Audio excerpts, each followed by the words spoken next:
नेपाळमध्ये निर्माण पूरस्थितीबाबत राज्य सरकार अलर्ट मोडवर असून कोणाचाही संपर्क झाला तर त्या व्यक्तीची सुरक्षितपणे सुटका करण्यासाठी राज्य सरकारची तयारी आहे असं आज मुख्यमंत्री देवेंद्र फडणवीस यांनी आश्वस्त केलं।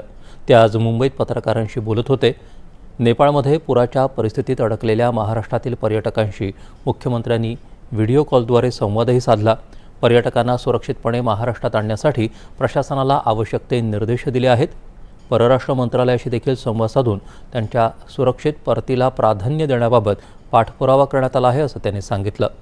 नेपाळचे खासदार संदीप राणा यांच्याशी मुख्यमंत्री देवेंद्र फडणवीस यांनी चर्चा केली।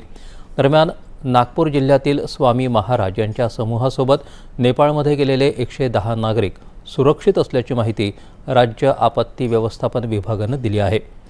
मुख्यमंत्री देवेंद्र फडणवीस यांनी दूरध्वनीवरून संवाद साधल्यानंतर काठमांडूवरून जनकपूरपर्यंत नेपाळचे खासदार संदीप राणा यांनी त्यांना स्थानिक 4 मिनी बस करून दिल्या। हे सर्व लोक जनकपूर इथं उद्या सकाळी पोहोचल्यानंतर बिहारमधल्या दानापूरपर्यंत त्यांच्यासाठी बसेस केल्या आहेत। तिथून रेल्वेनं त्यांची परतण्याची व्यवस्था झालेली आहे।